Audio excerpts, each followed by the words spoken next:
कमर आपने हमें ज्वाइन किया है, फॉर्मर फेडरल मिनिस्टर, खुर्रम दस्तगीर फॉर्मर फेडरल मिनिस्टर, बहुत दोनों का बहुत शुक्रिया। कायरा साहब मैं आपसे शुरू करूंगा, पहले तो ये बताएं, हमें तो लग रहा है कि आप अगले गवर्नर हैं, तो कितने % हैं कि आप गवर्नर बन रहे हैं?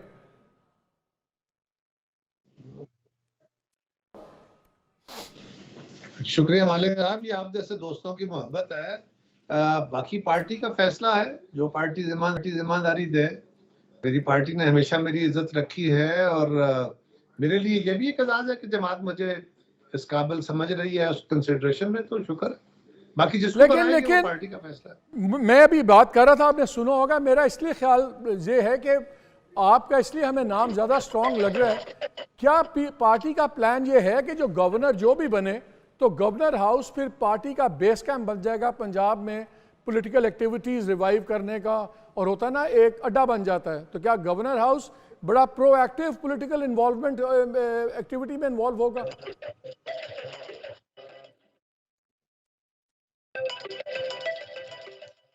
मालिक साहब, आपकी ऑब्जर्वेशन दुरुस्त है। देखिए ना, पीपल्स पार्टी की इस वक्त जरूरत है कि हमें पंजाब को अपना फोकस करना है।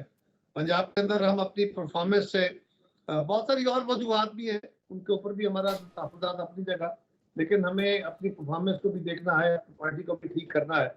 तो एक हुकूमत के अंदर हमारे जो दोस्त इस वक्त हैं, हम अपनी मुस्लिम लीग की गवर्नमेंट को सपोर्ट कर रहे हैं, लेकिन हम गवर्नमेंट का हिस्सा ना होते हुए, यानी एग्जीक्यूटिव का हिस्सा ना होते हुए भी हम रिस्पॉन्सिबिलिटी में शेयर कर रहे हैं। तो एक एहसास भी तो होना चाहिए ना लोगों को, एक पार्टी के कारकुन को भी एक मैसेज आए कि हाँ भाई, हम इस हुकूमत का एक हिस्सा हैं, उस जिसकी इस वक्त हुकूमत है। तो ये कुछ तरह का अरेंजमेंट है, इसमें तो ये इतने चंबे वाली बात नहीं है। हम कोशिश करेंगे कि हमारी जमात जो है ये रिवाइव करेगी इंशाल्लाह। अच्छा एक चीज़ बताएं, वैसे तो आजकल इस्लामाबाद में रविश ये चल रही है कि अच्छा भला निकाह नाजायज़ कर दिया जाता है।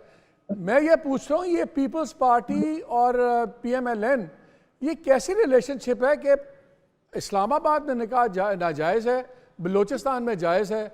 16 माह का आपका एक्सपीरियंस था, उस बेसिस पे आपने सेंटर में उनके साथ नहीं बैठे, लेकिन बलूचिस्तान में आप बड़े आराम से चीज़ें बराबर की बांट के PMLN के साथ बैठ रहे हैं। तो ये थोड़ी सी लगता है हिपोक्रेसी लगती है।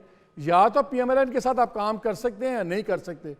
तो सेंटर में आप जिम्मेदारी शेयर नहीं करना चाहते, बड़े फैसले हैं, तो वही PMLN आपको बलूचिस्तान में कबूल है? मेरी बात सुनिए, फेडरल में हमारे मुस्लिम लीग के साथियों की भी ये ख्वाहिश थी कि इस वक्त जो चैलेंजेस हैं, ख्वाहिश तो ये थी कि सारी जमातें इकट्ठी हो जाती, नहीं हुई। खान साहब ने सारे रास्ते बंद कर दिए। अब एक जमात को यकसुई के साथ काम करना चाहिए, ये ख्वाहिश मुस्लिम लीग की भी थी, ये ख्वाहिश बाकी लोगों की भी थी कि यार हमें जो भी हुकूमत हो वो अपना एजेंडा ड्राइव करके पाकिस्तान को इन बहरानों से निकाल सके। उसके लिए हमने अनकंडीशनल सपोर्ट दे दी है। अब सवाल ये है, कल अल्लाह करेगा, हमें तवक्को है, यकीन है, हम कोशिश करेंगे और आप भी दुआ करेंगे कि ये हुकूमत परफॉर्म करके पाकिस्तान को इन बहरानों से निकालने में कामयाब हो। खुदा न खास्ता ऐसा नहीं होता तो जिम्मेदारी के तौर पे तो मालिक ने मुझे कल कटहरे में खड़ा करना है कि आप हुकूमत बनवाने वाले थे, आप इसमें शामिल थे, तो आज आप बताएं कि आप कैसे कर सकते हैं। तो मैं जिम्मेदारी तो लूंगा, रिस्पॉन्सिबिलिटी मुझ पे आएगी, पावर में शेयर नहीं कर रहा। तो मैं तो सेक्रीफाइस कर रहा हूँ। जो बलूचिस्तान है वहां पे हम बराबर हैं, उनकी भी उतनी सीटें हैं, हमारी भी उतनी सीटें हैं, हमारे पास एक आध ज्यादा हो जाएगी उनके पास, तो इत्तेहादी हुकूमत बन जाएगी।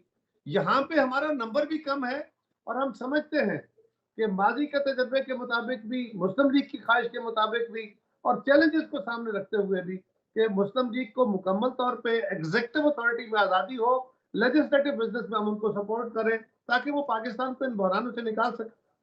कायरा साहब कितना नंबर कम है? इतना अगर थोड़ा नंबर है उस पर आपने सदारत भी ले ली, चेयरमैन सेनेट भी ले लिया, गवर्नरियां भी ले ली।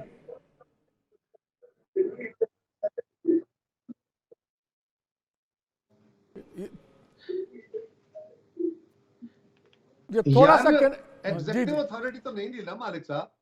सदारत तो एक सिंबल है एक सिंबॉलिक ओहदा होता है ना, उसके पास कोई अथॉरिटी तो नहीं है। आसिफ जरदारी साहब माजी में जब सदर थे, पावरफुल सदर थे, तो तब पावरफुल इसलिए थे कि मरकज में पीपल्स पार्टी की हुकूमत थी।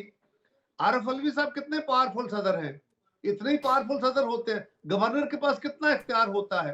तो गवर्नर तो एक सिंबॉलिक ओहदे है, सदर का भी एक सिंबॉलिक ओहदा है।